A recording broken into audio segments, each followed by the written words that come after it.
கொஞ்சம் அங்கேயே நில்லுங்க ப்ளீஸ்.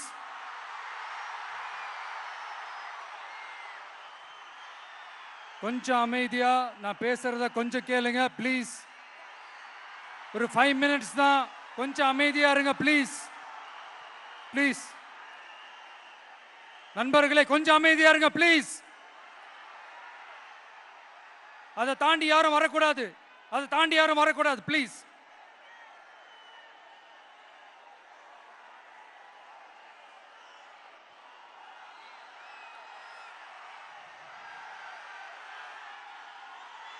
என் நெஞ்சில் குடியிருக்கும்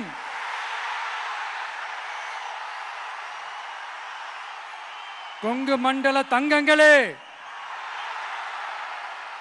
திருப்பூர் பகுதி மக்களே, உங்கள் அனைவருக்கும் என்னுடைய வணக்கம். டே ஆஃப்டர் டுமாரோ 16th அன்னைக்கு நம்மளுடைய தேர்தல் வாக்குறுதிகளை ஒரு புக்கா வெளியிடுறோம். அதுக்கு முன்னாடி இங்க சில பாயிண்ட்ஸை மட்டும் உங்களுக்கு படிச்சுட்டு போயிடுறேன். அதை மட்டும் கொஞ்சம் கவனமா கேளுங்க ப்ளீஸ் நண்பர்களே. Okay, all well there? All well? பேசலாமா? கொஞ்சம் அமைதியா இருங்க ப்ளீஸ். நெசவாளர்கள், சிறு குறு நடுத்தர தொழில்கள் மற்றும் விவசாயிகள் மற்றும் காவல்துறையினர் சம்பந்தமான நம்மளோட அஜெண்டா சிலதை உங்ககிட்ட நான் படிக்கிறேன். ஒன்று, நெசவாளர்களின் தயாரிப்புகளை நேரடியாக சர்வதேச சந்தைகளில் விற்பனை செய்வதற்காக அரசுக்கு சொந்தமான ஒரு உலகளாவிய இ-காமர்ஸ் பிராண்ட் உருவாக்கப்படும். மேலும் முக்கிய நகரங்களில் வெற்றி தறி விற்பனை நிலையங்கள், ஷோரூம்ஸ் அமைக்கப்படும்.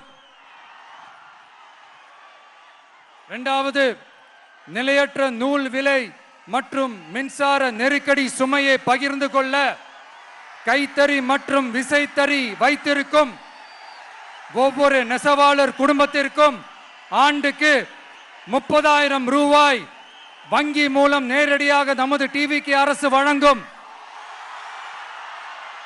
மூணாவது, கைத்தறிகளுக்கான இலவச மின்சாரம் 500 யூனிட்டுகளாகவும்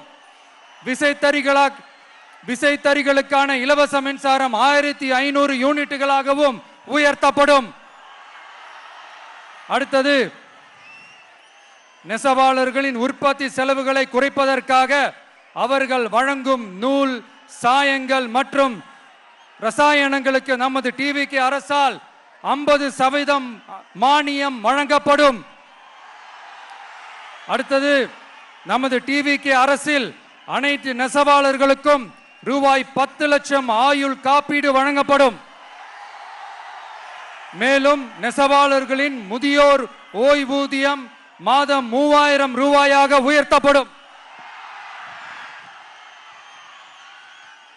குறு சிறு மற்றும் நடுத்தர தொழில்களின் வளர்ச்சி, லட்சக்கணக்கான வேலை வாய்ப்புகளை உருவாக்குற துறையில ஒண்ணுதான் இந்த MSMEs. இந்தியாவிலேயே அதிகமான MSMEs இருக்கிற மாநிலங்கள்ல நம்ம தமிழ்நாடும் ஒண்ணு. ஆனா இப்படிப்பட்ட இந்த பெருமைக்கு இன்னும் மிக பெருமை சேர்த்தது யார் தெரியுமா? இந்தியாவிலேயே அதிகமான MSME நிறுவனங்கள் மூடப்பட்டதுல தமிழ்நாடு தான் 2வது மாநிலம். இந்த பெருமையை உண்டாக்குனது தான் திமுக ஆட்சியோட மிகப்பெரிய சாதனை. இப்போ இந்த குறு சிறு மற்றும் நடுத்தர தொழில்களோட வளர்ச்சிக்காக நம்ம டிவிக்கு அரசு என்னெல்லாம் செய்யும்னு கொஞ்சம் பார்க்கலாம். முதல்ல, நெருக்கடியில் உள்ள குறு சிறு மற்றும் நடுத்தர நிறுவனங்களுக்கு உதவுவதற்காக ரூபாய் 15,000 கோடி ஸ்டேட் கிரெடிட் கேரண்டி ஃபண்ட் உருவாக்கப்படும். இரண்டாவது, குறு சிறு மற்றும் நடுத்தர நிறுவனங்கள் மூடப்படுவதற்கான மிகப்பெரிய காரணங்களில் ஒன்று 400% மேல உயர்ந்துள்ள பீக் ஹவர்ஸ் மின் கட்டணம். இது குறிப்பாக ஜவுளி துறையில் உள்ள குறு சிறு மற்றும் நடுத்தர நிறுவனங்களை பாதித்துள்ளது. டிவிகே குறு சிறு மற்றும் நடுத்தர நிறுவனங்களுக்கான MSMEs இந்த பீக் ஹவர்ஸ் மின் கட்டணத்தை நமது டிவிகே அரசு நிறுத்தி வைக்கும். அடுத்தது விரிவான ஆய்வுக்கு பிறகே மின் கட்டணத்தை முறைப்படுத்தும். மேலும் குறு சிறு மற்றும் நடுத்தர நிறுவனங்கள் அடுத்து வரும் 5 ஆண்டுகளுக்கு 100% மின்சார வரி விலக்கை பெறும். அடுத்தது குறு சிறு மற்றும் நடுத்தர நிறுவனங்கள் உலக அளவில் போட்டி போடுவதை உறுதி செய்வதற்காக அவற்றை நவீனமயமாக்க ஒரு யூனிட்டுக்கு ரூபாய் 50 லட்சம் வரை என்ற அளவில் 35% நேரடி மூலதன மானியத்தை நமது டிவிகே அரசு வழங்கும்.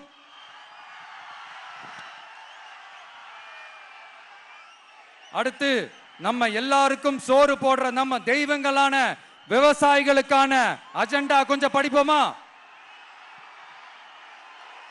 5 ஏக்கருக்கு குறைவான நிலம் உள்ள விவசாயிகளுக்கு வேளாண் கூட்டுறவு சங்கங்களில் வாங்கிய பயிர்க்கடன் முழுமையாக தள்ளுபடி செய்யப்படும்.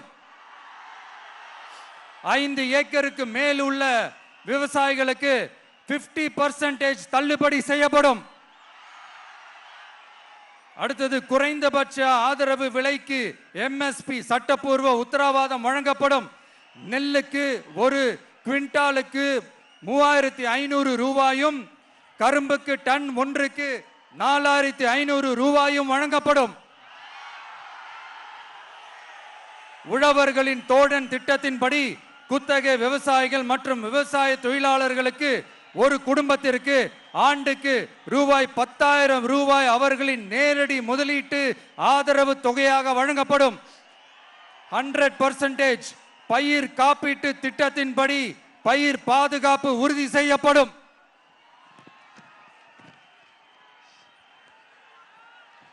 கடைசியாக நமது அரசு ஊழியர்கள் நலன்.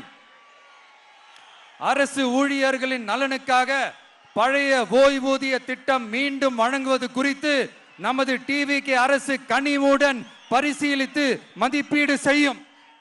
அடுத்தது 5 அல்லது அதற்கு மேற்பட்ட ஆண்டுகள் தொடர்ச்சியாக அரசு பணியை நிறைவு செய்துள்ள அனைத்து தற்காலிக ஆசிரியர்கள், செவிலியர்கள் மற்றும் எழுத்தர் பணியாளர்களை நமது டிவிகே அரசு பணி நிரந்தரம் செய்யும்.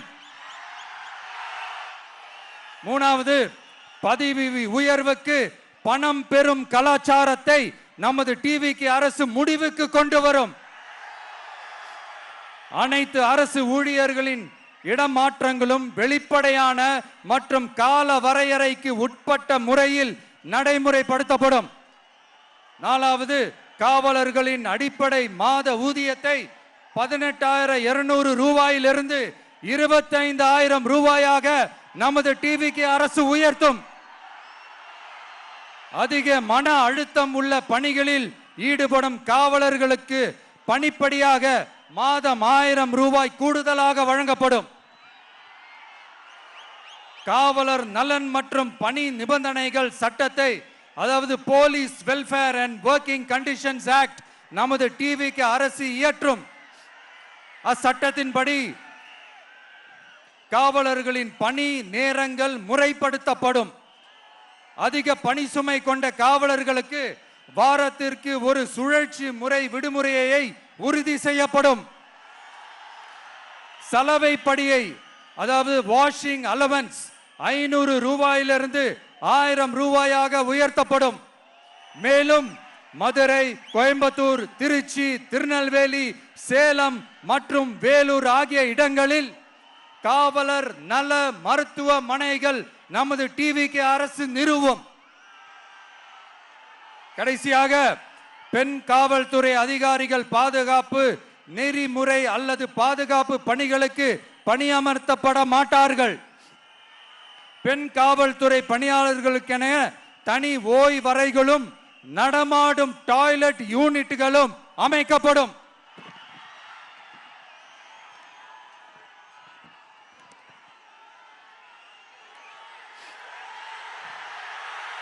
நீங்க எல்லாரும் இந்த விஜய 100% நம்பலாம். நான் உங்களுக்காக மட்டும்தான் வந்திருக்கிறேன். உங்களுக்காக நன்றி கடன் செலுத்துறதுக்காக மட்டும்தான் வந்திருக்கிறேன். பொய் வாக்குறுதிகள் கொடுத்து நான் உங்களை ஏமாத்த மாட்டேன்.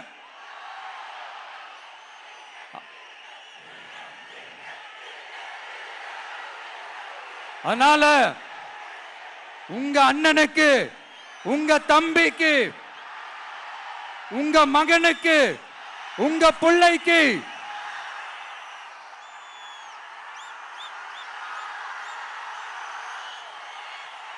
ஒரே ஒரு வாய்ப்பு கொடுங்க. தயவு செஞ்சு விசில் சின்னத்துக்கு ஓட்டு போடுங்க. இது ஒரு விசில் புரட்சி தேர்தலா இருக்கணும். கான்பிடென்டா இருங்க. நல்லதே நடக்கும். வெற்றி நிச்சயம், வெற்றி நிச்சயம், வெற்றி நிச்சயம்.